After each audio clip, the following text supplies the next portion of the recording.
Ojalá que este sea el último cumpleaños, que se muera de una vez y nos deje todo de una vez. Estas fueron las primeras palabras, nítidas y cristalinas, en rasgar el sudario de silencio que envolvió mi vida durante 10 largos y sofocantes años. No fue la voz de un ángel ni una melodía celestial lo que me acogió de vuelta al mundo del sonido. Fue un susurro ponzoñoso, venido de la cocina, proferido por mi nuera, Valeria. Aquel sonido no fue un regalo, fue un arma que perforó mi cráneo, atravesó décadas de memorias y de amor paternal, y se alojó directamente en mi alma, helada y letal, anunciando que el milagro que tanto había pedido había llegado en la forma de mi propia sentencia de muerte. A mi alrededor, la farsa continuaba, ahora teñida con los colores grotescos de mi nueva y terrible conciencia. Las 70 velas de mi pastel ardían como pequeñas antorchas funerarias, su luz danzando en los rostros sonrientes y falsos de mi familia. Yo veía sus bocas moverse, cantando las mañanitas, pero ahora, con mis oídos recién abiertos, la canción se mezclaba con el eco de aquellas palabras crueles, transformando la melodía de celebración en un cántico fúnebre. Cada sonrisa dirigida a mí era una mentira, cada aplauso una bofetada, cada gesto de cariño un acto de profanación. Yo estaba en el centro de mi propio velorio, y los únicos que no sabían que yo estaba de luto eran mis asesinos. La ironía era tan densa que casi podía ahogarme en ella. Durante años recé en silencio, imploré a Dios y a todos los santos que me permitieran escuchar una vez más la risa de mis nietos o la voz de mi hijo llamándome papá. Y ahora mi deseo era concedido. El universo, en su infinita y sádica sabiduría, abrió las compuertas del sonido, pero no para traerme alegría. Me trajo la verdad de que la mujer que mi hijo eligió me veía no como un ser humano, sino como una caja fuerte con un temporizador, una colección de bienes envuelta en piel envejecida, cuya única función era dejar de respirar para que sus vidas pudieran verdaderamente comenzar. El sonido agudo del tenedor de Miguel, al chocar con el suelo de baldosas de la cocina, fue la puntuación brutal de aquella frase. Fue un sonido de culpa, un sonido que exponía su debilidad, un sonido que confirmaba que él había oído y comprendido la monstruosidad que su esposa acababa de proferir. Mi corazón, ya hecho añicos por las palabras de ella, se aferró a un último y desesperado hilo de esperanza. Esperé, durante lo que pareció una eternidad contenida en 2 segundos, a que él dijera algo, a que su voz se alzara en mi defensa, a que el amor filial se sobrepusiera a la codicia. Pero lo que vino a continuación fue infinitamente más devastador que el sonido del tenedor. Fue el silencio. Un silencio pesado, cómplice y ensordecedor. El silencio de mi hijo fue su firma en el deseo de muerte de Valeria. Fue su consentimiento pasivo, su traición silenciosa. En aquel vacío de sonido comprendí que no solo tenía una enemiga bajo mi techo, había perdido a mi hijo. El muchacho por quien yo había sacrificado mis sueños y mi herencia estaba allí, a pocos metros de distancia, validando el deseo de mi muerte con su cobardía. La traición no solo fue dicha, fue ratificada. Mantener la compostura en aquel momento fue el mayor acto de guerra de mi vida. Sentí mi cuerpo queriendo desconectarse, la sangre helándose en mis venas, un sabor metálico de shock y adrenalina inundando mi boca. Pero por fuera, mi cara permaneció como una máscara de serenidad senil. La sonrisa del viejo sordo y simpático, que durante años había sido una expresión genuina, se convirtió en mi armadura, mi escudo, mi arma más poderosa. Me habían juzgado débil y ajeno. Esa sería mi ventaja. Dejaría que continuaran viendo al viejo inofensivo, mientras por dentro un nuevo hombre forjado en el fuego de la traición nacía. El dolor era de una pureza atroz, una agonía que debería haberme paralizado, que debería haberme hecho gritar y exponer su mentira allí mismo. Pero no lo hizo. En lugar de eso, ese dolor increíble sufrió una alquimia extraña e inmediata. Se condensó, se enfrió y se solidificó en una claridad de propósito tan afilada como una cuchilla de obsidiana. El amor que sentía por ellos, un océano vasto y profundo, se evaporó en aquel instante, dejando atrás solo un desierto de desilusión y una única certeza, la de que se haría justicia. Yo ya no era un padre celebrando su cumpleaños.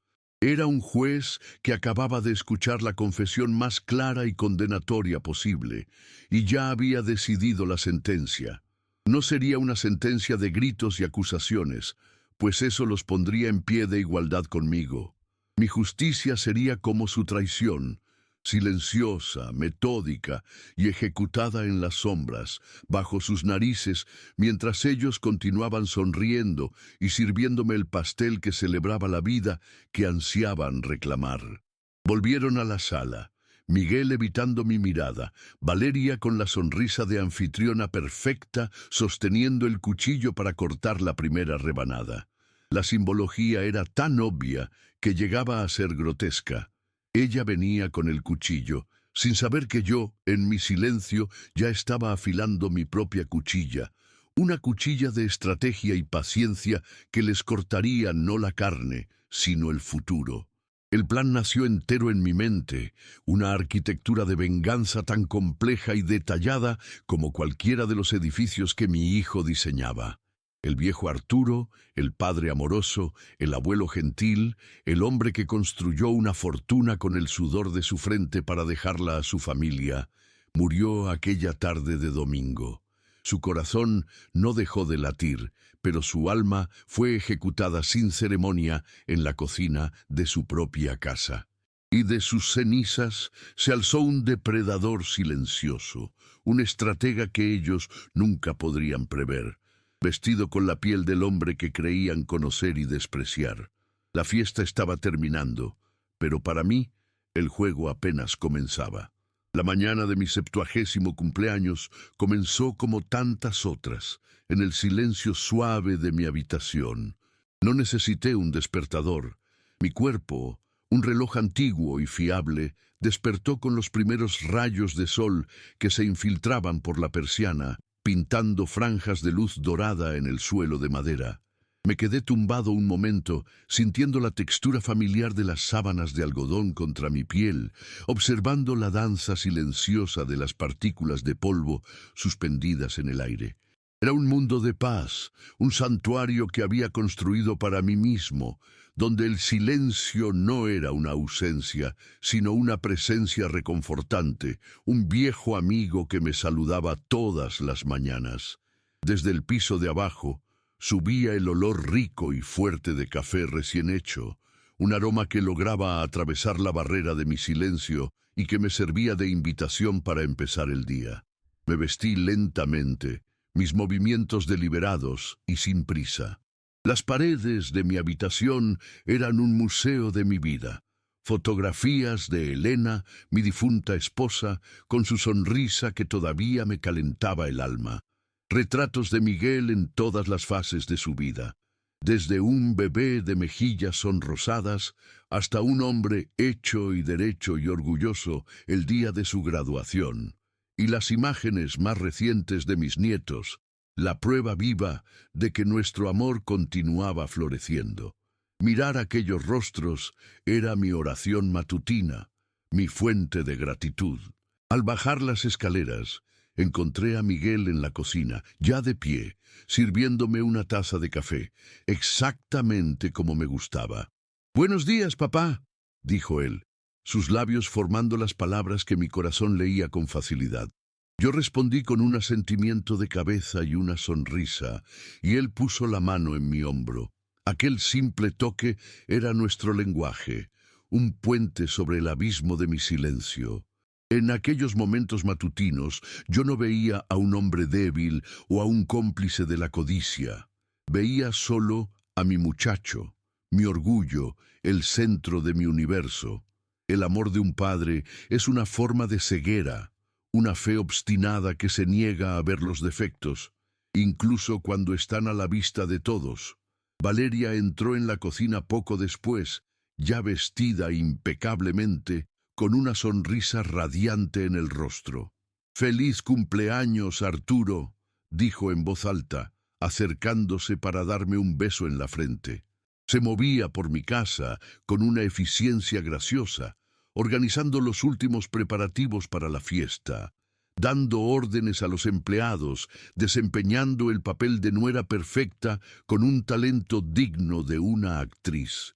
Yo la observaba con admiración, agradecido por la energía y la vida que había traído a nuestra familia y especialmente por la felicidad que parecía darle a mi hijo. La veía como una bendición, la hija que nunca tuve, sin darme cuenta de que su amabilidad era una máscara y su cuidado una inversión calculada. Las horas siguientes fueron un torbellino de actividad feliz. La casa comenzó a llenarse con el sonido que yo solo podía imaginar. La risa de mis nietos corriendo por el jardín, las conversaciones animadas de los primeros invitados que llegaban. El olor de la barbacoa, asándose lentamente sobre las brasas, se esparció por el aire, un perfume que para mí siempre fue sinónimo de domingo, de familia, de celebración. Estaba sentado en mi sillón de cuero en la sala de estar, mi trono silencioso, y me sentía como un rey, observando su reino en paz y prosperidad. Cada sonrisa, cada abrazo, cada plato de comida que pasaba por mi lado, era una confirmación de mi éxito como patriarca. Mi sordera me concedía un tipo extraño de omnisciencia. Incapaz de concentrarme en una única conversación, lo veía todo. Observaba el lenguaje corporal, los intercambios de miradas, los gestos sutiles que pasarían desapercibidos para quien estuviera distraído por el ruido. Y lo que veía aquella tarde era un tapiz de felicidad. Veía a mis amigos de toda la vida contando viejas anécdotas, a mis sobrinos mostrando fotografías de sus hijos y a mi propio hijo, Miguel, circulando entre los invitados con la confianza de un hombre que ha construido una vida de éxito. Me sentía el arquitecto de aquella alegría, el pilar sobre el cual toda aquella felicidad había sido construida. Claro que había momentos de melancolía. Veía los labios de un nieto contando una historia divertida y sentía una punzada de tristeza por no poder oír su voz, por no poder compartir su carcajada. Mi aislamiento era real, una isla en medio de un océano de sonido, pero la presencia de mi familia era el barco que me traía provisiones, que me recordaba que no estaba solo. Ellos eran mis intérpretes, mis embajadores en el mundo del sonido, y yo confiaba en ellos implícitamente para que me guiaran, para que me incluyeran, para que fueran mis oídos. Aquella tarde, mi confianza en ellos era absoluta. Cuando Valeria se acercaba con una sonrisa y me señalaba a un grupo de personas riendo, yo sonreía también, compartiendo un chiste que no había oído. Cuando Miguel me guiaba de la mano para presentarme a un colega de trabajo, estrechaba la mano del extraño con cordialidad, confiando en el juicio de mi hijo. Eran los guardianes de mi legado, los curadores de mi felicidad, y les había entregado las llaves de mi reino con el corazón abierto y sin la menor sospecha. El amor que sentía por ellos era el cimiento de mi mundo. La fiesta alcanzó su apogeo. La luz del sol de Monterrey comenzaba a suavizarse, bañando el jardín en una luz dorada y nostálgica. La música, que yo sentía solo como una vibración rítmica en el suelo de madera, animaba a los invitados. Yo estaba en mi lugar de honor, mi sillón, y me sentía satisfecho. Miré el lugar vacío a mi lado e imaginé a Elena allí, sonriendo, diciéndome al oído que habíamos hecho un buen trabajo. Sentí que había cumplido la promesa que le hice en su lecho de muerte, la de mantener a la familia unida y feliz. Aquel momento era la culminación de una vida de trabajo, de sacrificio y de amor. Fue Valeria, con un toque suave en mi brazo, quien me sacó de mis recuerdos. Señaló hacia la cocina, su rostro iluminado por una sonrisa de anticipación. El pastel estaba llegando. Era el momento que todos esperaban, el ritual que me colocaría, literal y figurativamente, en el centro de todas las atenciones. Sentí una oleada de cariño y felicidad recorrer mi cuerpo. Me levantaría, iría a la mesa y vería los rostros de aquellos a quienes amaba cantándome, celebrando mi vida. Mientras me guiaban hacia la mesa, mi corazón rebosaba. Era un hombre bendecido en la cima de mi vida, rodeado de amor. Poco sabía que no me estaban llevando a celebrar mi vida, sino a presenciar su demolición. Las horas se arrastraron en la oscuridad tras la partida de los últimos invitados. La casa, antes llena de una alegría fabricada, se sumió en un silencio profundo y auténtico, un silencio que ahora me parecía un depredador al acecho en los rincones. Me refugié en mi despacho, mi único bastión de cordura, y cerré la puerta al mundo. El olor a cuero viejo y a papel llenaba el aire, una fragancia de estabilidad en un mundo que se había vuelto del revés. Me senté en mi sillón, el cuerpo exhausto, pero la mente ardiendo con una claridad febril. Fue entonces cuando mis ojos se posaron en él, el diploma de arquitecto de Miguel, enmarcado en oro y colgado en la pared frente a mi escritorio. Aquello que durante años había sido mi mayor símbolo de orgullo, aquella noche se transformó en el gatillo del recuerdo más doloroso de mi vida. La imagen en mi mente cambió. Las paredes de mi despacho se disolvieron y fui transportado más de 20 años al pasado. Vi a un Miguel más joven, con la postura delgada y la energía nerviosa de la juventud, los ojos brillando con una mezcla de miedo y ambición. Sostenía un sobre grueso y de aspecto oficial, sus manos temblando ligeramente. Mi amada Elena estaba a mi lado, sus manos entrelazadas en las mías. El sonido del papel al ser rasgado es algo que recordaba vívidamente, un sonido que en su momento representó la ruptura de una barrera, el inicio de un nuevo mundo de posibilidades. Dentro del sobre había una carta de aceptación, no de una universidad cualquiera, sino de la escuela de arquitectura más prestigiosa del país, un lugar que solo aceptaba a los más brillantes, a los más prometedores. La alegría que explotó en nuestra pequeña sala de estar fue pura y abrumadora. Elena lloró y rió al mismo tiempo, abrazando a nuestro hijo con una fuerza que desmentía su figura frágil. Sentí un orgullo tan intenso que pensé que mi pecho iba a estallar. Era la validación de todo en lo que creíamos, el talento de nuestro hijo, las noches que pasó dibujando, los sacrificios que ya habíamos hecho. En aquel momento de felicidad pura nos sentíamos invencibles, una familia en la cima del mundo. Pero la euforia, como una fiebre alta, se rompió abruptamente. En una hoja aparte, impresa en letras pequeñas e impersonales, estaba la realidad fría y dura, el costo de la matrícula.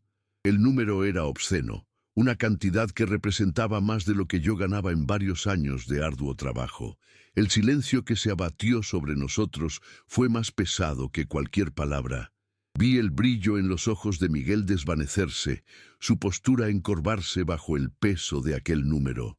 Su sueño, que momentos antes era un águila volando alto, se había transformado en una piedra cayendo al fondo de un pozo. Aquella noche, en la mesa de la cena, nadie comió. La comida se quedó fría en los platos. Miguel intentó ser valiente, hablando de otras opciones, de universidades locales más baratas, pero su voz era hueca, desprovista de la pasión que la definía. Verlo renunciar a su sueño, resignarse a una vida menor por causa del dinero, fue una de las experiencias más dolorosas de mi vida.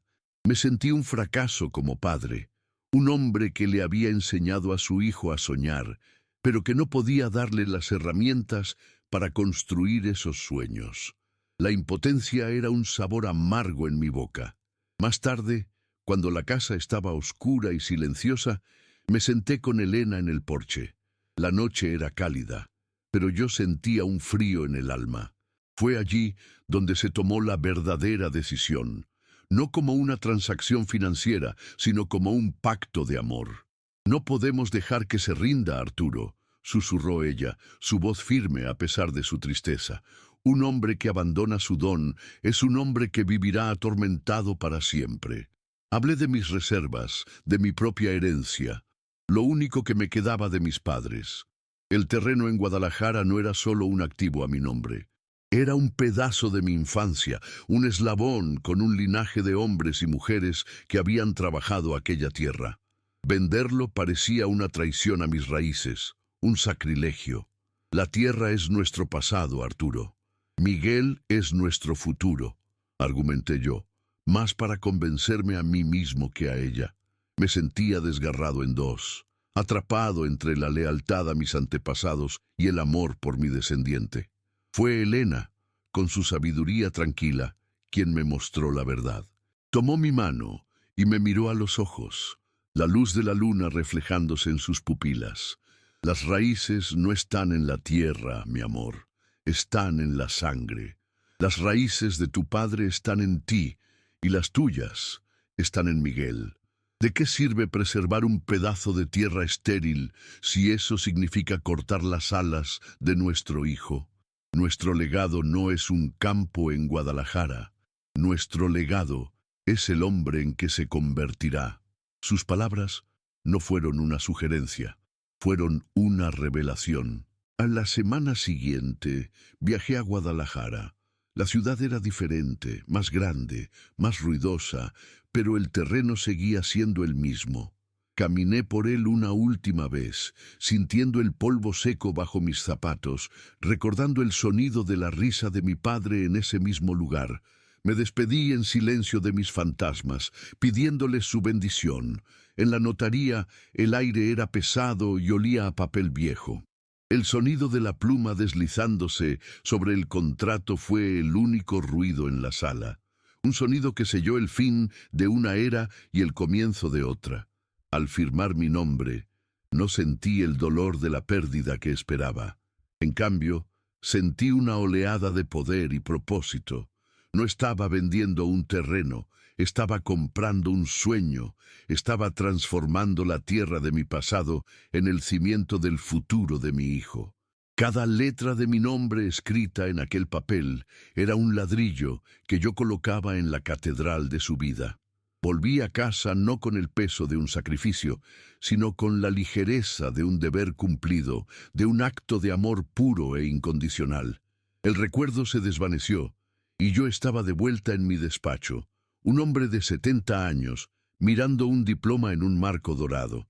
El calor de aquel acto de amor de hacía 20 años había desaparecido, reemplazado por el frío polar de la revelación de esta noche. El orgullo que sentía se había transformado en náusea. Aquel pedazo de papel en la pared ya no era un símbolo del éxito de mi hijo. Era el recibo de mi propia estupidez, la prueba documental de una fe mal depositada.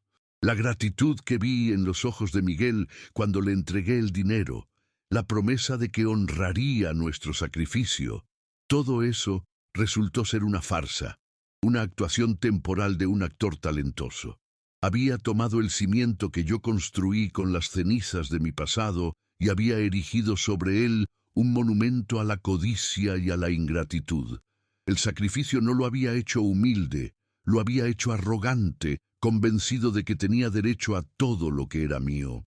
Aquella noche, mirando el diploma en la pared, finalmente entendí la verdadera naturaleza del trato que había hecho.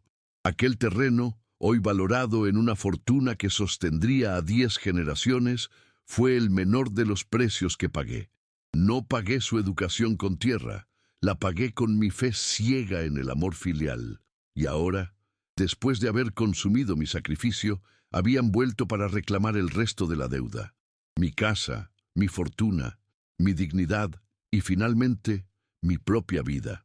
Comprendido. La fundación de la historia ha sido establecida. Ahora construiremos sobre ella la estructura de la traición continua, el pilar que sostendrá la justicia venidera. El bloque 4, escalada del conflicto, será erigido con la profundidad y la densidad exigidas, detallando la lenta y torturante corrosión del amor de un padre. Bloque 4. Escalada del conflicto. Los días que siguieron a mi cumpleaños fueron los más largos y educativos de mi vida. Mi casa, antes un refugio, se había transformado en un teatro de operaciones, y yo, su habitante más antiguo, en su espía más nuevo. Mi sordera, que había sido mi prisión, se convirtió en mi camuflaje, una capa de invisibilidad tejida con su arrogancia y presunción. Aprendí el arte de la presencia ausente, de estar de cuerpo presente en la sala, mientras mi mente, afilada como nunca, catalogaba cada palabra susurrada, cada mirada intercambiada, cada suspiro de impaciencia. Mi rostro se convirtió en una máscara de yeso, un semblante de serena senilidad que ocultaba la tormenta de asco y cálculo que se formaba en mi interior. La primera ofensiva, como esperaba, fue de naturaleza financiera. Aproximadamente una semana después de la fiesta, Valeria se me acercó con una tableta en la mano y una sonrisa ensayada en los labios. En la pantalla, la imagen de un coche deportivo, rojo y absurdamente caro. «Arturo, querido», dijo, su voz artificialmente alta como si el volumen pudiera compensar mi sordera. «El coche de Miguel está dando tantos problemas. Trabaja tanto, merece un poco de comodidad. Pensé que tal vez podríamos darle una sorpresa». Miré la imagen, luego sus ojos expectantes, e hice lo que ella esperaba. Sonreí, asentí con la cabeza y no hice nada. El gesto de un viejo que no ha comprendido bien. Más tarde, esa misma noche, tuvo lugar la verdadera conversación, creyendo que yo dormitaba en mi sillón. La voz de Valeria ya no era dulce, sino áspera y frustrada. Ni siquiera reaccionó. Tenemos que encontrar otra manera. Un documento, tal vez. Javier puede redactar algo que te dé el control de las cuentas por motivos de salud. Él firma cualquier cosa que le pongas delante, Miguel. Tú lo sabes. Oí a mi hijo dudar, su voz un murmullo débil. Valeria, no podemos hacer eso. Es arriesgado y no es correcto. Su respuesta fue rápida y cortante como un látigo. Lo que no es correcto es que nuestro futuro esté atrapado en una cuenta bancaria esperando a que un viejo testarudo decida morirse. A partir de ahí, la hostilidad evolucionó de ataques calculados a un desprecio constante y atmosférico. Empezaron a hablar de mí en mi presencia como si fuera un objeto, un mueble incómodo. Una tarde, mientras yo leía el periódico en la sala, los oí discutir el costo de la señora que venía 3 veces por semana para ayudarme con el baño y la fisioterapia. «Es un desperdicio de dinero», dijo Valeria, su voz viniendo de la cocina. «Yo puedo hacerlo. Además, así tenemos más control sobre todo». La implicación era clara. No quería cuidarme. Quería aislarme, controlar mi acceso al mundo exterior, convertirse en mi única guardiana para poder manipularme sin testigos. Mi propio hijo estuvo de acuerdo. «Quizás tengas razón. Recortar ese gasto ayudaría a equilibrar las cuentas», respondió Miguel, su voz desprovista de cualquier emoción o preocupación filial. En ese momento, yo no era su padre. Era un gasto a recortar. El hombre que vendió su herencia para darle un futuro era ahora un ítem en una hoja de cálculo, un obstáculo para su prosperidad. Doblé el periódico con manos temblorosas, mi corazón latiendo con una furia fría.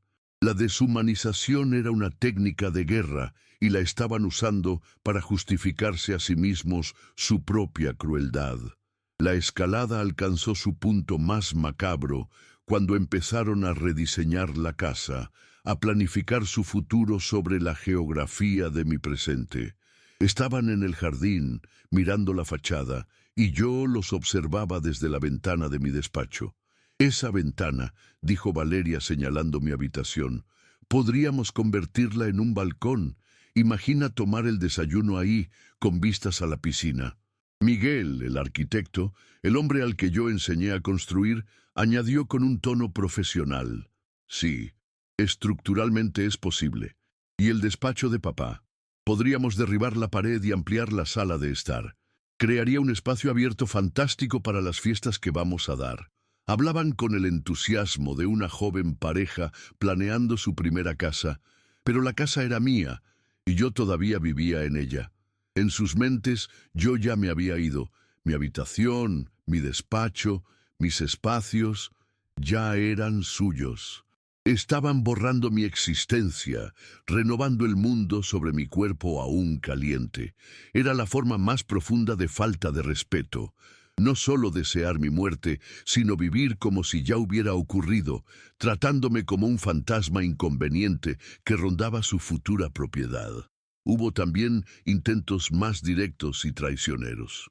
Una mañana, Miguel se me acercó con una serie de papeles y un bolígrafo.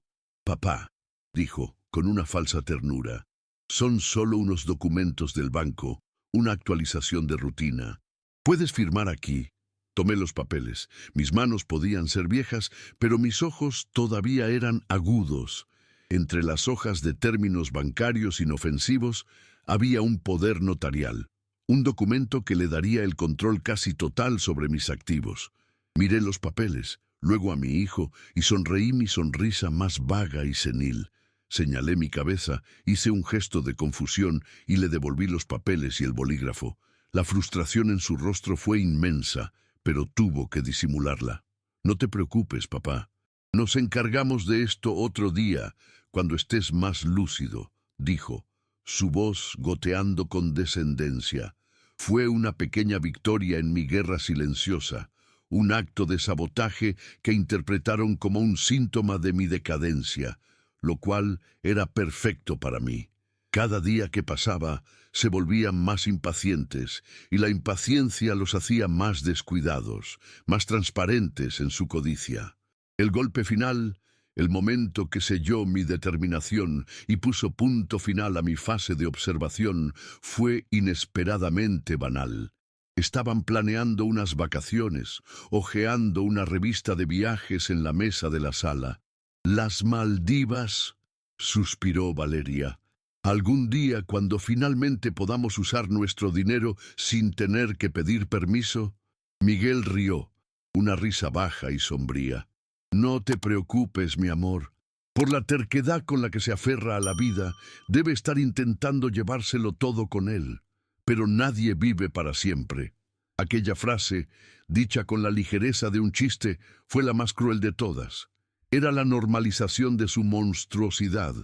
La aceptación casual del deseo de mi muerte como parte de sus planes de vida.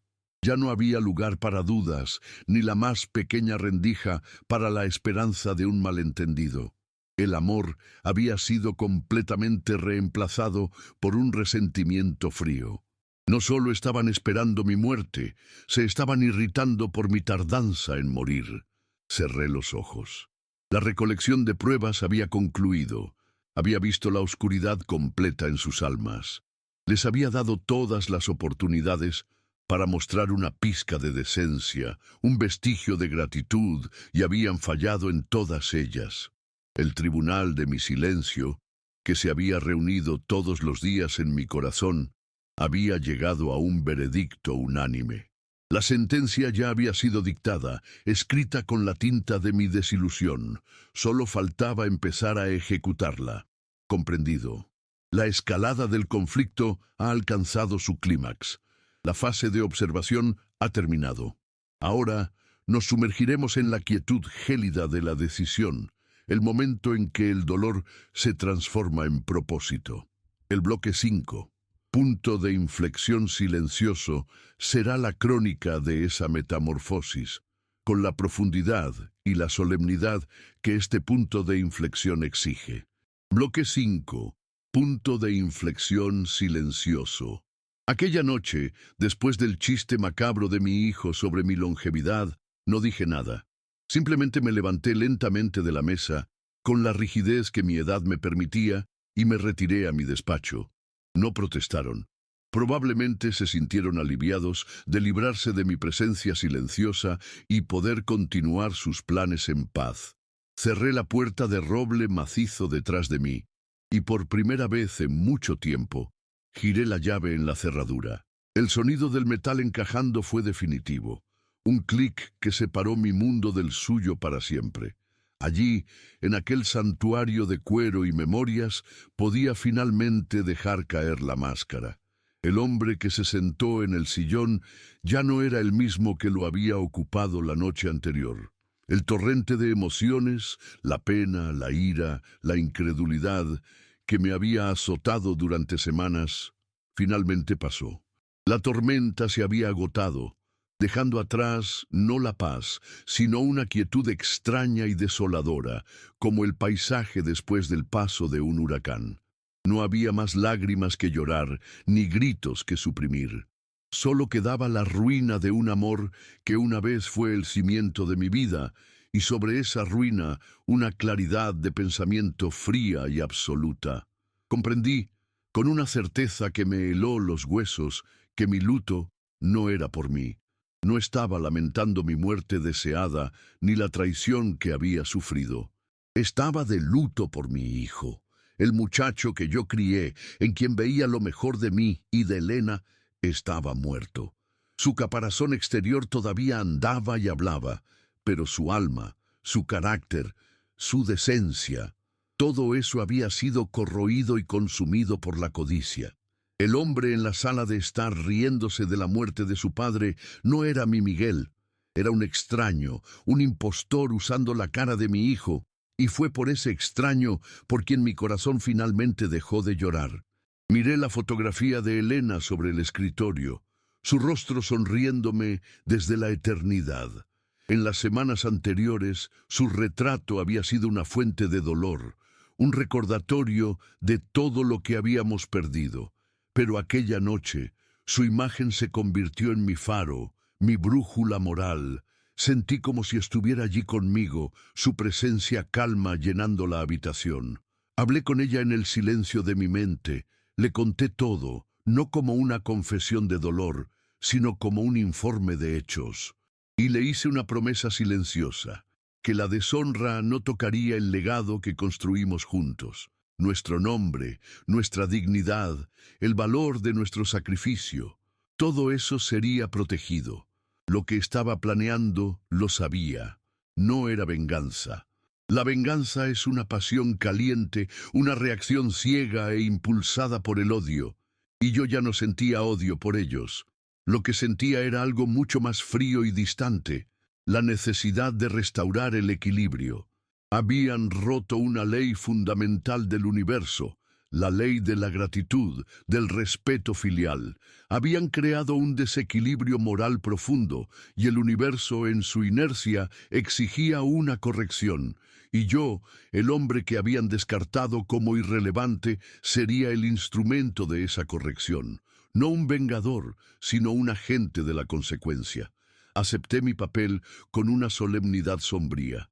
Sabía que al final, cuando el polvo se asentara, me pintarían como el villano. Sería el viejo cruel, el padre desalmado, que les negó lo que creían que era suyo por derecho. Y extrañamente, esa certeza no me molestó. Su opinión, que antes era el sol alrededor del cual giraba mi mundo, se había vuelto tan insignificante como el zumbido de un insecto. Mi audiencia ya no eran ellos, sino la memoria de mi esposa y mi propia conciencia. Y para esa audiencia mis acciones serían justas. La ironía de mi situación era casi poética. Mi mayor debilidad, mi sordera, había sido la herramienta que me había revelado la verdad. Y ahora, la percepción que ellos tenían de esa debilidad sería mi mayor fuerza. Continuarían viendo al viejo senil, hablando libremente frente a mí, subestimando cada movimiento mío, cada salida, cada llamada telefónica. Mi silencio, que ellos veían como un vacío, sería mi campo de batalla, el terreno donde movería mis piezas sin que ellos siquiera supieran que se estaba jugando una partida. Un plan comenzó a formarse en mi mente, no en un relámpago de inspiración, sino como un edificio que se construye, ladrillo por ladrillo, con lógica y precisión. Cada paso era claro, cada acción tenía un propósito. La ley, las finanzas, la propiedad, todo sería usado no para destruirlos con la brutalidad de la ira, sino para desmantelarlos con la precisión de un cirujano. Habían intentado robar mi legado, yo simplemente haría que no hubiera legado que robar. Y el imperio de éxito que exhibían como suyo encontraría la forma de mostrarle al mundo que era solo un castillo de naipes construido sobre mis cimientos. Me quedé sentado en aquel sillón durante horas, mientras la noche se profundizaba y la casa finalmente se rendía al sueño. Pero yo no dormí. Estaba más despierto y más vivo de lo que había estado en años. El dolor me había purificado.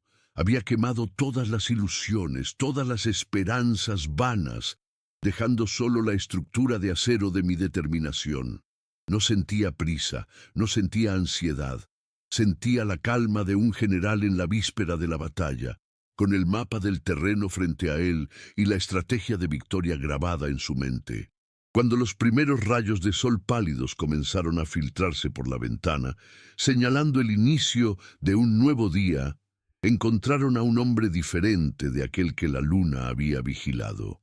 El Arturo que se había sentado en aquel sillón era un hombre de luto, un corazón roto intentando encontrar sentido en su dolor.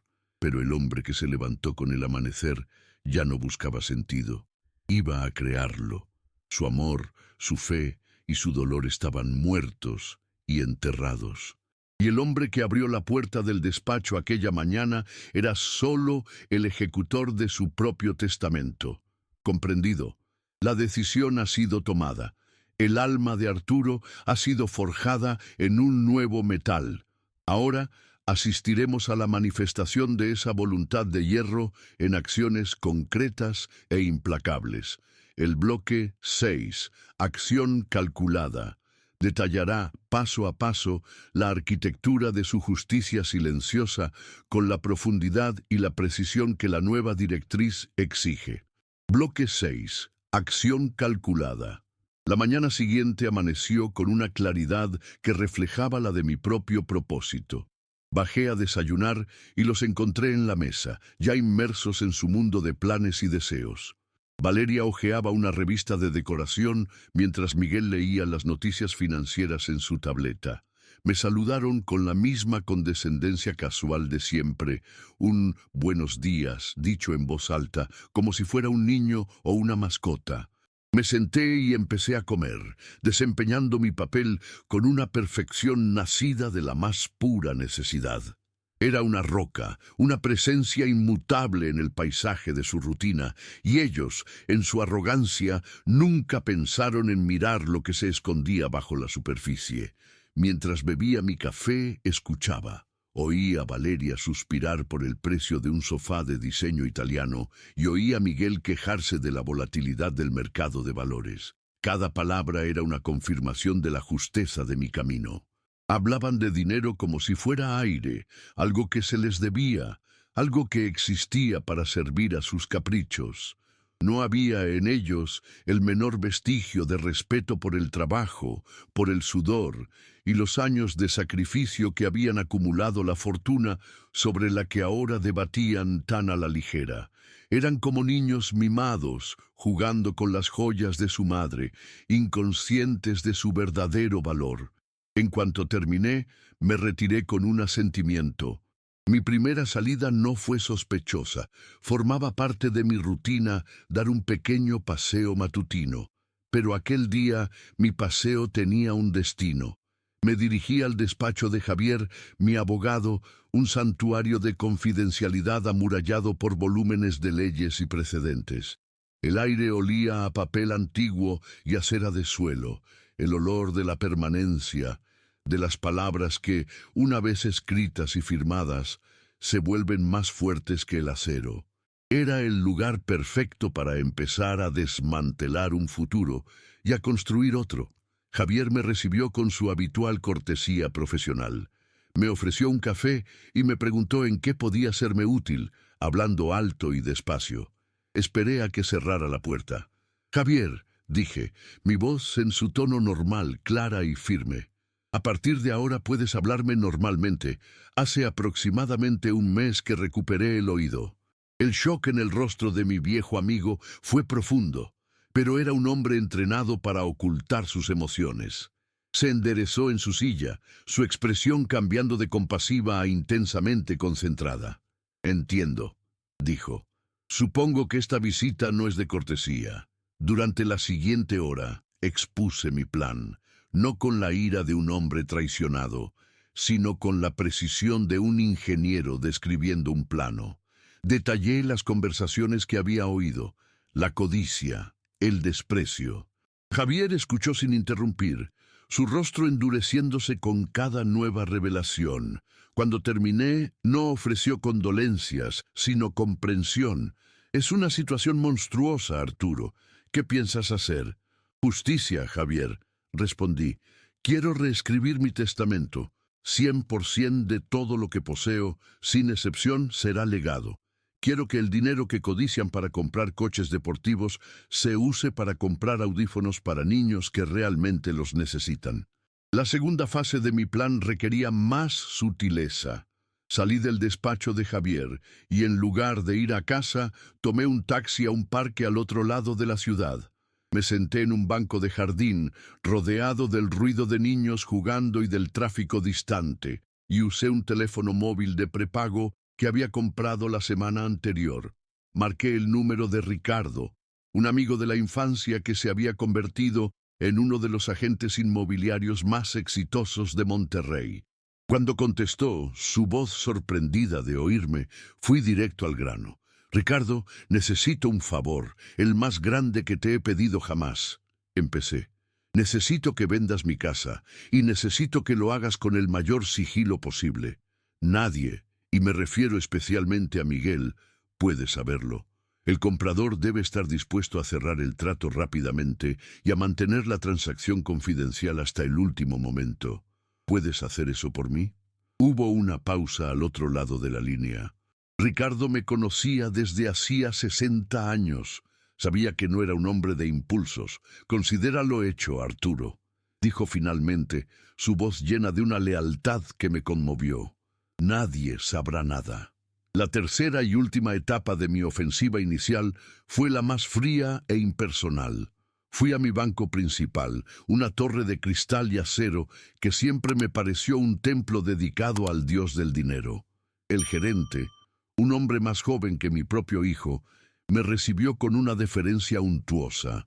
Esta vez llevaba un documento de Javier conmigo, una directiva legal que no dejaba lugar a ambigüedades. Le instruí que comenzara el proceso de liquidación de todas mis cuentas de inversión y transfiriera los fondos a un fideicomiso recién creado e impenetrable, gestionado exclusivamente por Javier. El rostro del gerente palideció mientras comprendía la escala de la operación. Era una fortuna que había tardado una vida en construir y la estaba moviendo con la tranquilidad de quien cierra una cuenta de ahorros. Intentó hacer preguntas, disfrazadas de preocupación profesional. ¿Está usted seguro, don Arturo? Es una decisión muy significativa. Lo miré manteniendo mi máscara de senilidad y simplemente señalé la firma de Javier en el documento. Mi supuesta fragilidad mental, la misma que querían usar en mi contra, era ahora mi escudo, permitiéndome ejecutar las maniobras más radicales sin levantar sospechas. Cuando volví a casa al final de la tarde, la luz estaba menguando y la casa estaba silenciosa. Los encontré en la sala viendo la televisión. Valeria me miró con irritación. ¿Dónde has estado todo el día? Sonreí mi sonrisa más vaga. Señalé a la calle como si hubiera estado paseando y me dirigí a mi habitación. La oí bufar de frustración. Cualquier día se pierde y ni nos enteramos. Poco sabía ella que nunca había estado tan lúcido, tan presente, tan en control de mi propia vida y, por extensión, de la suya. En los días que siguieron, las piezas de mi rompecabezas comenzaron a encajar silenciosamente. Recibí un mensaje codificado de Javier. Los documentos están firmados y sellados. Ricardo me llamó al teléfono secreto. Tenemos un comprador, un inversor de fuera de la ciudad, discreto y con prisa. El banco envió una carta formal que intercepté antes de que Valeria la viera, confirmando que el fideicomiso estaba activo y totalmente financiado. Cada confirmación era un clavo martillado en el ataúd de sus ambiciones.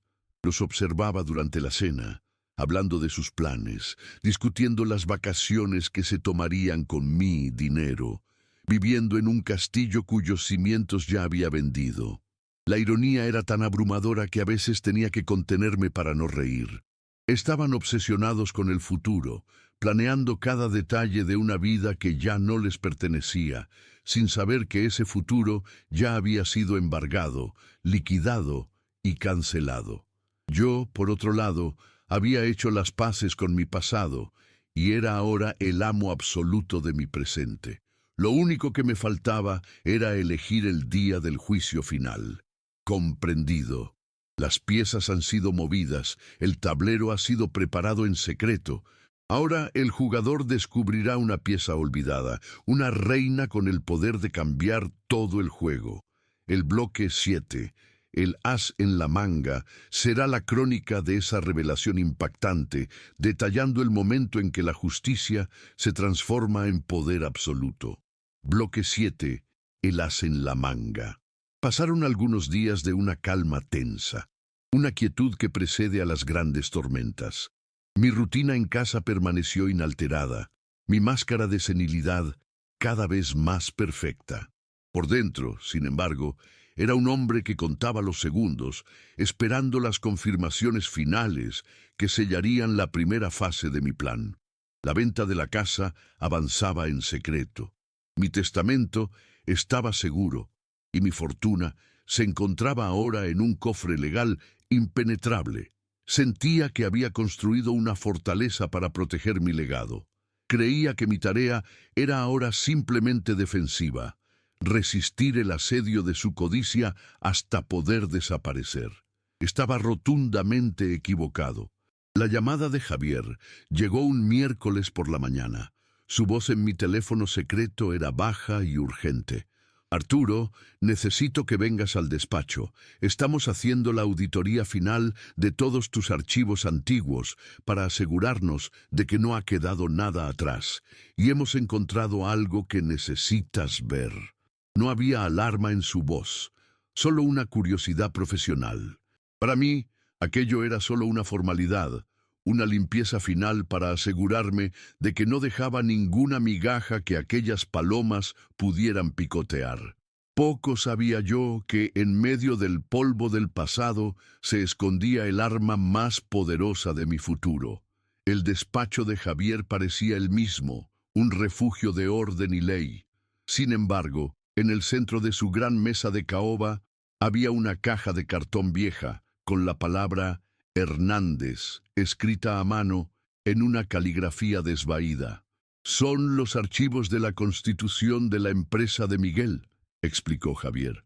Los guardamos en el archivo muerto hace casi 20 años. Pensé que debíamos echar un vistazo por si acaso.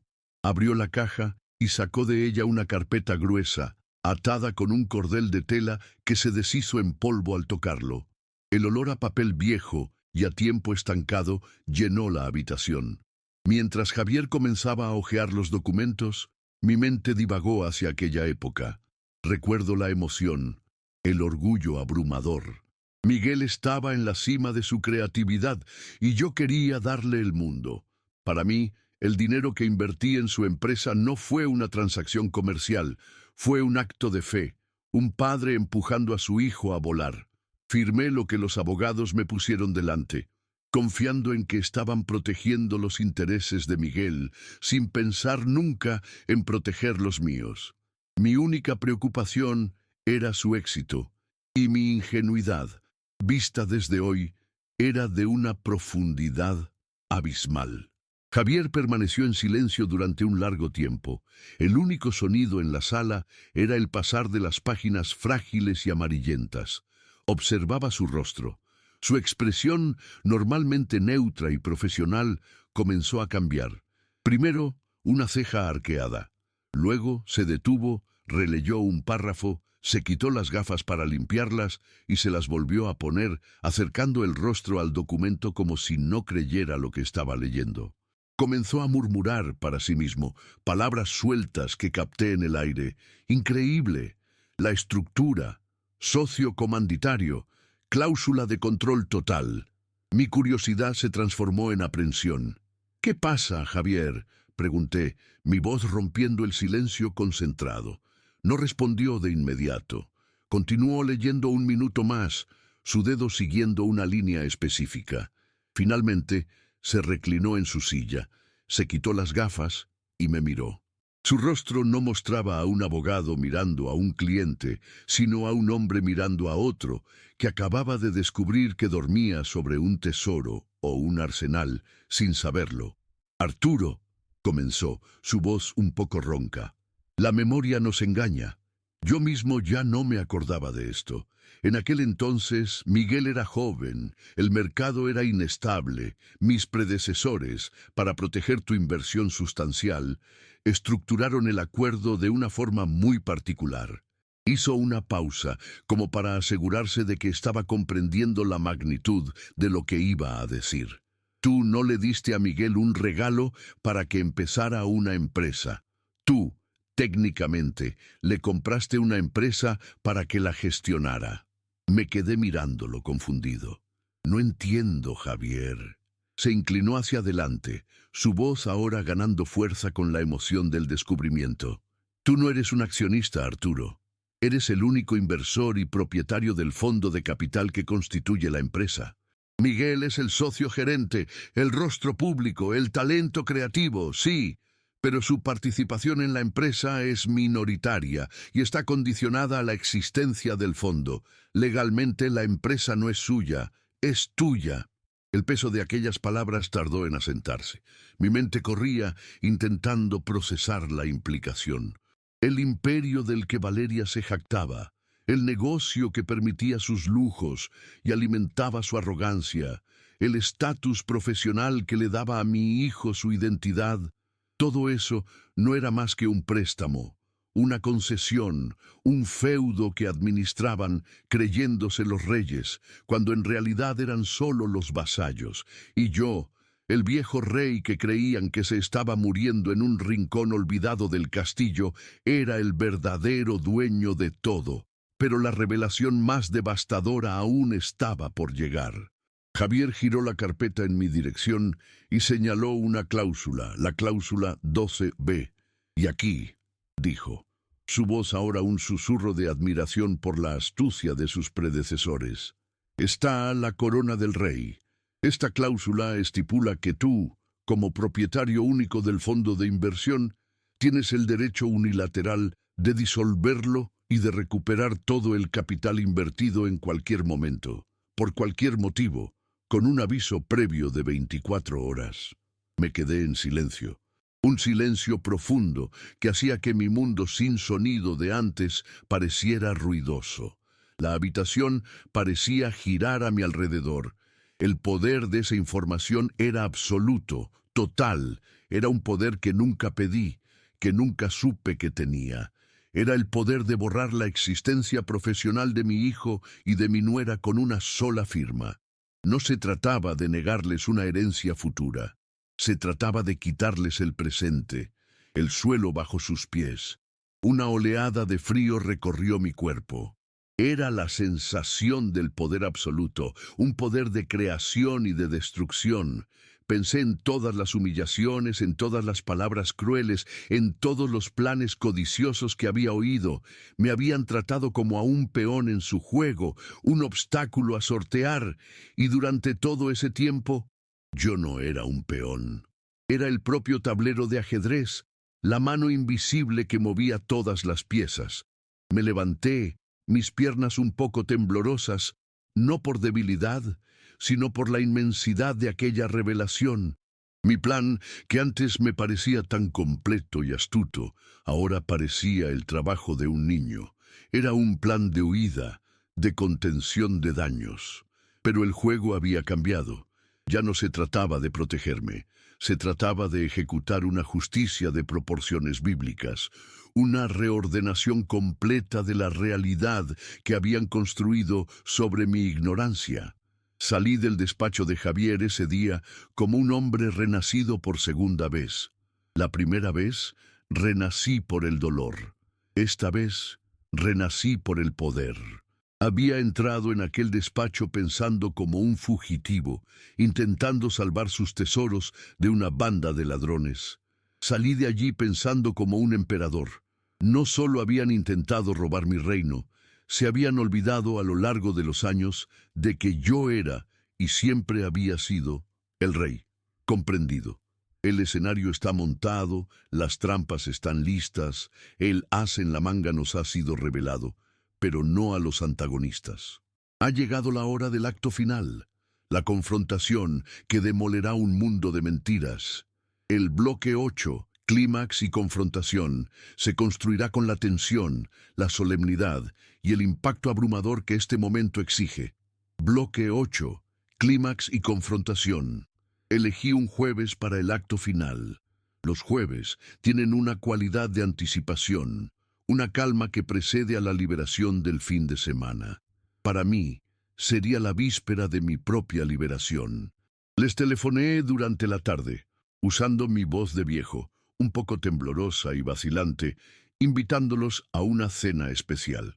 Tengo un anuncio importante que hacer sobre el futuro de la familia y de los negocios, dije, eligiendo las palabras como cebo. Sentí su codicia vibrar a través de la línea telefónica. Aceptaron de inmediato, sus mentes, sin duda, hirviendo con visiones de testamentos leídos y poderes de gestión transferidos. Pasé la tarde preparando el escenario, no como un anfitrión, sino como un director de teatro, preparando su escena más crucial. Elegí el mantel más fino, la cubertería de plata que solo usábamos en ocasiones de gala, y las copas de cristal que pertenecieron a mi abuela. Cociné el plato favorito de Miguel, un filet Wellington que Elena solía hacerle en celebraciones especiales, un toque de nostalgia calculado para desarmar y herir. Cada detalle era un arma psicológica, un elemento en la atmósfera de falsa seguridad que estaba construyendo antes de demolerla. La casa estaba impecablemente limpia, silenciosa, como una capilla preparada para un funeral.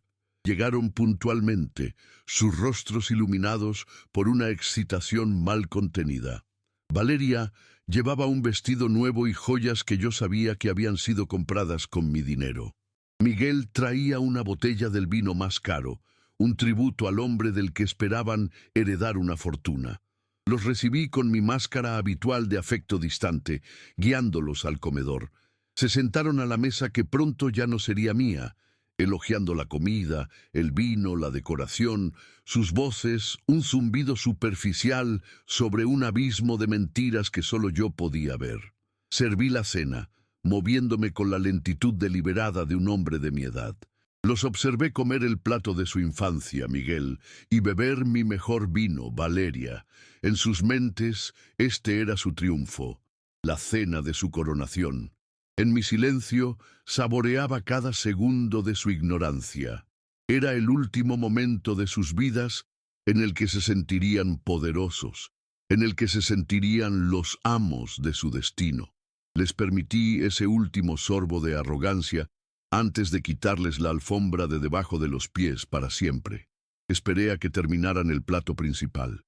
El silencio se instaló por un momento, un silencio expectante. Me miraron listos para el anuncio. Dejé mis cubiertos de plata sobre el plato de porcelana. El sonido, en la quietud de la habitación, fue agudo y resonante, como el toque de una campana anunciando el inicio de un servicio solemne. Me limpié la boca con la servilleta de lino, la doblé metódicamente y la coloqué al lado de mi plato. Miré a Miguel, luego a Valeria, y entonces el silencio de 10 años se rompió. Creo que ya hemos pospuesto esto lo suficiente, dije, mi voz normal, calmada y terriblemente clara, llenando la habitación. El shock en sus rostros fue instantáneo y profundo. Fue como si hubieran visto hablar a un fantasma. Los ojos de Miguel se abrieron de par en par, su boca se abrió en una expresión de asombro mudo. Valeria palideció, su sonrisa congelada derritiéndose en una máscara de confusión y miedo. «Papá, ¿tú puedes oír?», tartamudeó Miguel. Ignoré su pregunta. «El anuncio que tengo que hacer es en realidad una respuesta», continué, mi tono inalterado. «Una respuesta a una conversación que tuvieron en la cocina el día de mi cumpleaños. La conversación en la que deseaban que fuera el último. Lo oí todo». La negación de Valeria fue un reflejo, un chillido de pánico. «Eso es una tontería. Te estás volviendo senil, Arturo. Nosotros nunca...» Levanté una mano, no con ira, sino con una autoridad tranquila que la silenció de inmediato. «No me insultes con mentiras, Valeria. No después de que yo haya tenido la cortesía de escuchar todas las vuestras durante semanas». Y entonces comencé a recitar. Con la precisión de una grabadora, recité sus palabras, sus quejas sobre mis medicamentos, sus planes para mi despacho, el chiste de mi hijo sobre mi terquedad para vivir. Cada frase era una bofetada, despojada de emoción, entregada como un hecho consumado. El rostro de Valeria se contorsionó en una máscara de furia impotente. Miguel se derrumbó por completo, su rostro entre sus manos, sus hombros temblando con sollozos silenciosos. «Papá, por favor, perdóname. Yo no quería. Tus intenciones murieron en tu silencio, Miguel», dije, mi voz sin una pizca de compasión. «Y ahora pasemos a las consecuencias. El primer punto del orden del día, esta casa, fue vendida la semana pasada. Los nuevos propietarios les han dado 30 días para desalojar las instalaciones». Si creía que Valeria ya estaba pálida, me equivoqué. Todo el color se drenó de su rostro, dejándola con la apariencia de una estatua de cera. La casa era su trofeo, su símbolo máximo de estatus. «No, no puedes», susurró. «El segundo punto», continué implacable, «es la fortuna que tan pacientemente esperaban. Ha sido transferida en su totalidad a un fideicomiso de caridad. El dinero se usará para dar audición a niños necesitados». Me pareció apropiada la ironía. No hay nada que heredar. Fue entonces cuando la presa se rompió. Valeria se levantó de un salto, su silla cayendo hacia atrás con un estruendo.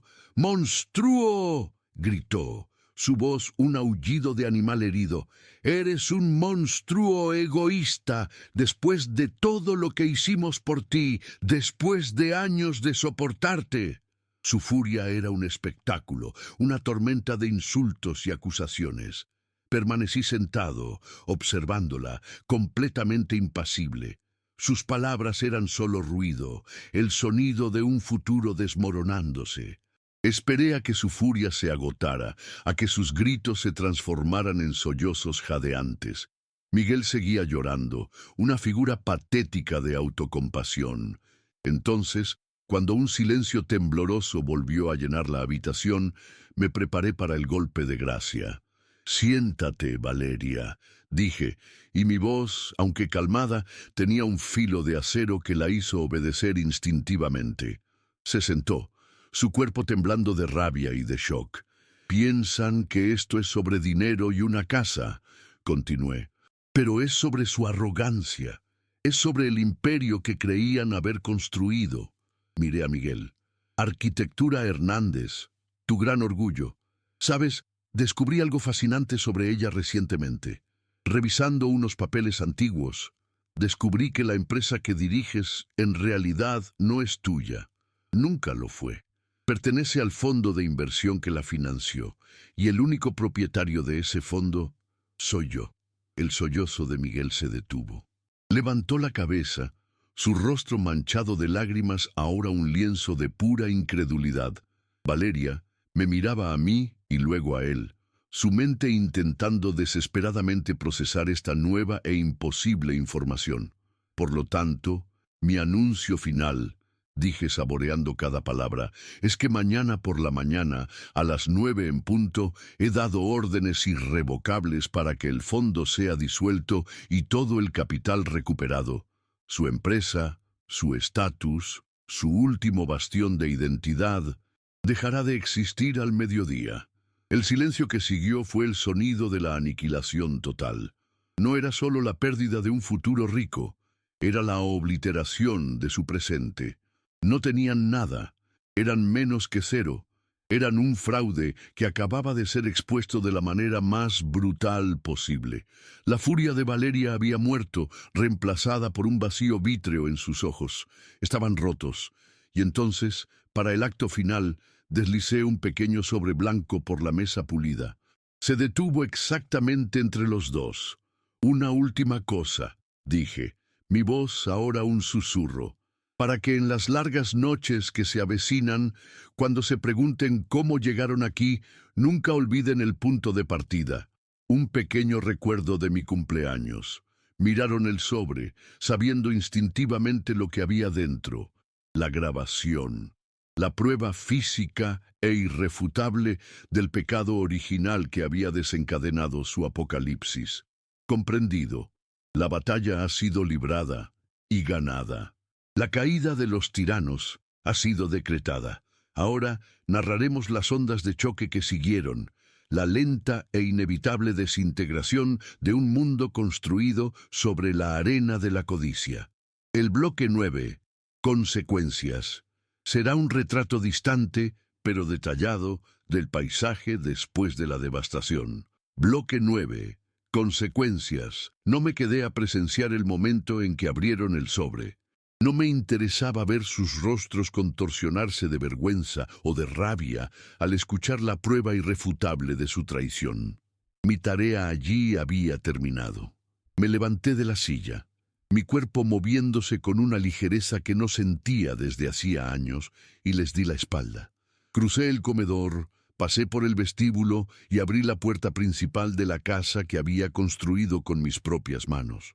El aire fresco de la noche fue como un bálsamo, el primer soplo de una libertad largamente esperada. No miré hacia atrás. Caminé por la calle silenciosa hasta la esquina, donde un taxi que había llamado previamente me esperaba, y partí hacia una nueva vida anónima en un hotel discreto en el centro de la ciudad. La implosión de Arquitectura Hernández fue más rápida y espectacular de lo que jamás podría haber imaginado. A la mañana siguiente, a las 9 en punto, Javier ejecutó mi orden. La noticia de la disolución del fondo de inversión cayó en el mercado como una bomba de neutrones, aniquilando la empresa, pero dejando los edificios en pie. Los teléfonos en la empresa comenzaron a sonar incesantemente. Clientes en pánico, proveedores exigiendo pagos, bancos congelando líneas de crédito. Al mediodía, como había previsto, la empresa estaba funcionalmente muerta, su reputación desangrándose por todas las venas abiertas. Javier me mantuvo al tanto, no por un deseo morboso de mi parte, sino por necesidad legal. Describió el caos. Empleados abandonando sus puestos, oficiales de justicia llegando con órdenes de embargo, y la imagen de Miguel, antes el arquitecto célebre y confiado, ahora reducido a una figura patética, intentando en vano contener el diluvio. Su nombre, antes sinónimo de éxito y diseño de vanguardia, se convirtió, en cuestión de horas, en una mancha de escándalo, quiebra y deshonra. No perdió solo su negocio, perdió su identidad, el pilar sobre el cual toda su existencia adulta había sido construida. Para Valeria, la caída fue diferente, quizás aún más cruel. Su riqueza no se medía en dinero, sino en envidia, en estatus social, en la admiración reacia de los demás. Cuando la noticia de la quiebra se extendió por los círculos de la élite de Monterrey, su mundo se desmoronó. Las mismas mujeres que antes competían por su atención, ahora susurraban sobre ella en los cafés y en los salones de belleza. Las puertas que antes se abrían con reverencia, ahora se le cerraban en la cara. Fue expulsada silenciosamente del paraíso artificial que tanto se había esforzado por habitar. La humillación final fue su salida de mi casa. Recibieron la notificación formal de los abogados de los nuevos propietarios, un documento frío e impersonal que les daba 30 días para retirar sus pertenencias. Ricardo me contó con una voz triste que el vecindario había presenciado el espectáculo. No había camiones de mudanza profesionales, solo una pequeña furgoneta alquilada. Vieron a Valeria intentando ocultar su rostro mientras cargaba cajas, su orgullo hecho jirones. Los muebles de lujo, los objetos de arte, todo fue vendido apresuradamente por una fracción de su valor, una liquidación pública de su vida fracasada. Se mudaron a un pequeño apartamento en un barrio que Valeria, en sus días de gloria, habría descrito como deplorable, un lugar sin portero, con vistas a la parte trasera de otros edificios, donde los olores de la cocina de los vecinos se mezclaban en el aire. Puedo imaginarlos en ese espacio confinado, claustrofóbico, las paredes haciendo eco de sus acusaciones mutuas. Su matrimonio, una alianza forjada en el horno de la codicia compartida, no podría sobrevivir al frío de la pobreza.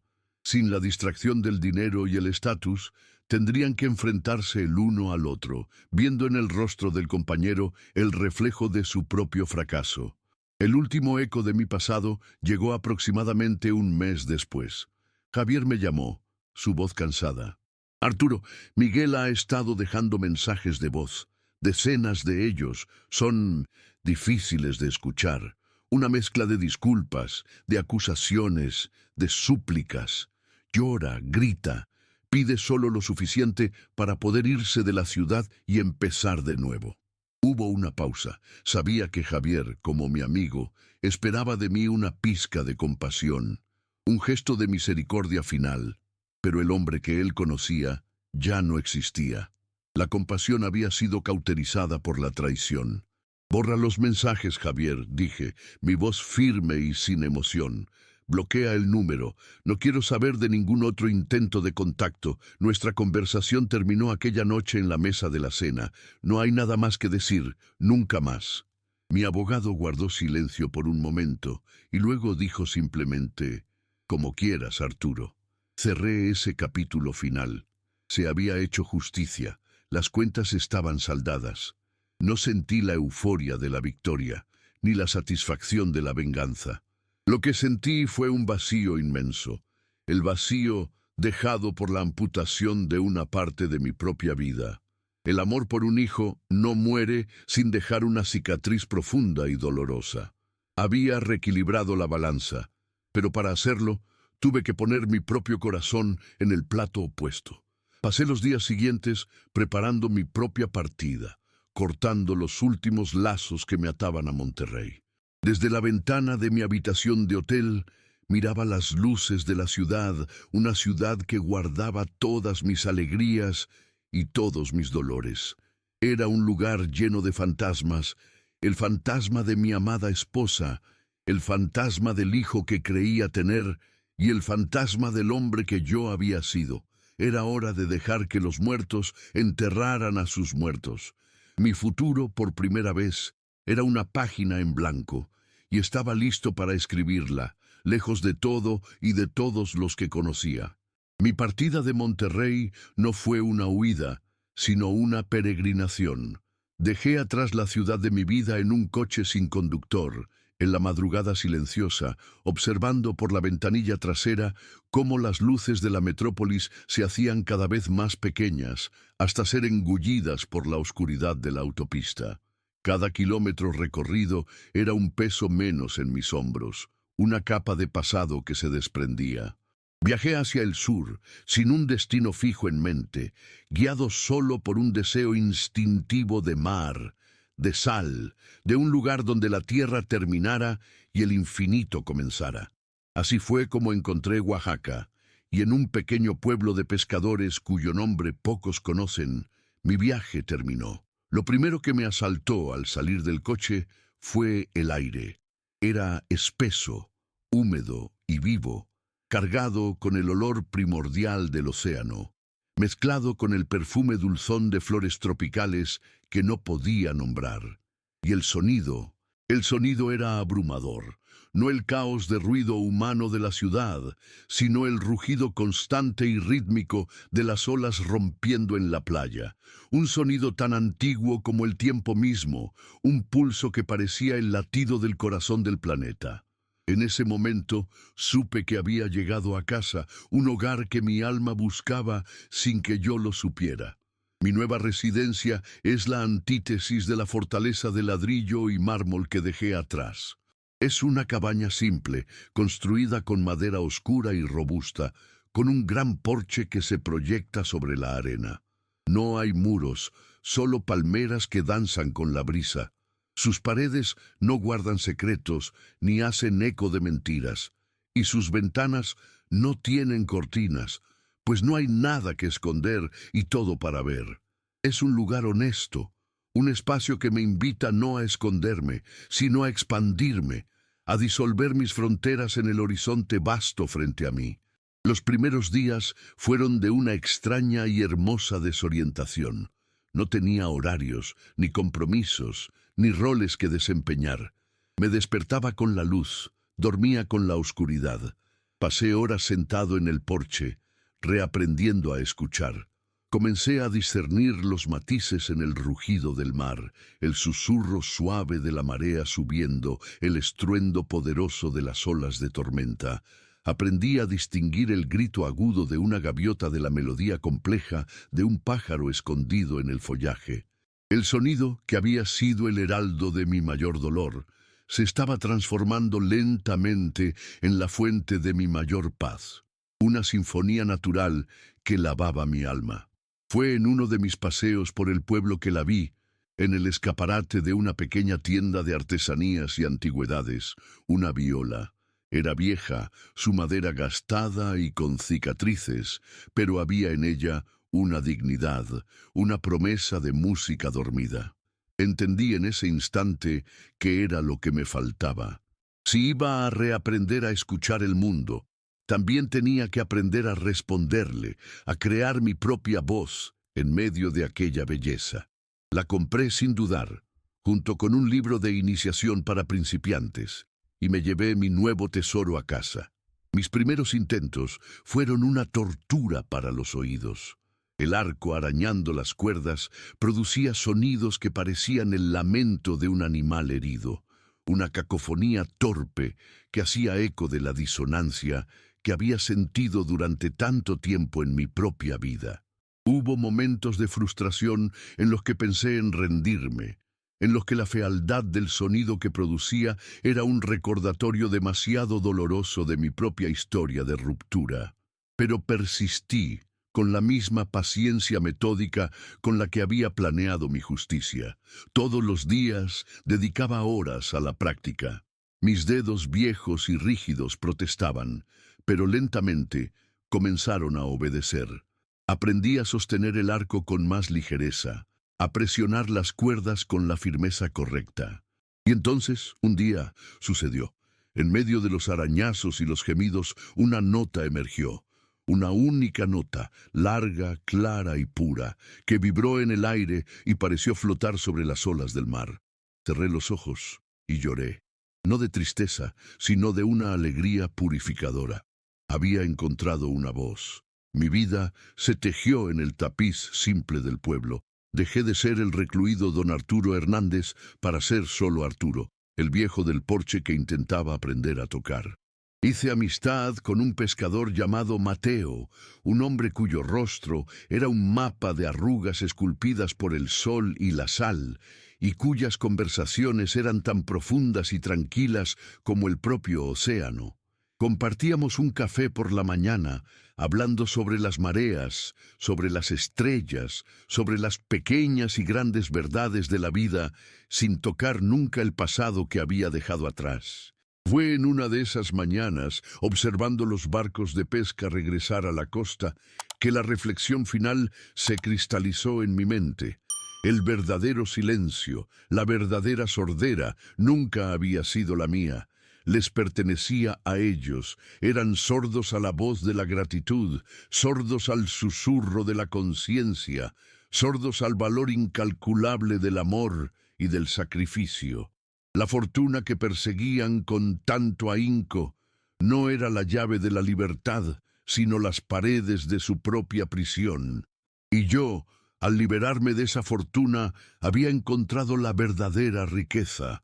Ahora, en esta noche serena, el cielo es un terciopelo oscuro salpicado de diamantes, y la luna llena traza un camino de plata sobre las aguas negras del Pacífico.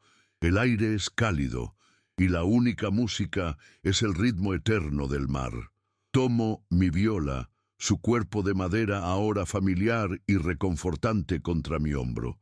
Levanto el arco, y el hombre que lo sostiene ya no es ni la víctima ni el vengador. Es solo un superviviente, un hombre que atravesó el fuego y salió por el otro lado, no ileso, sino purificado. Y entonces, toco. La melodía que fluye de las cuerdas no es de un gran compositor, es mía. Es una canción simple, nacida del dolor, de la soledad y de la paz. Cada nota es una palabra en la historia de mi liberación. Y la música flota desde mi porche, atraviesa la arena y se mezcla con el sonido de las olas, no como un sonido de desafío, sino como un sonido de armonía. Es el sonido de un hombre que finalmente está en casa, escuchando la única sinfonía que importa, la de su propia alma, en paz.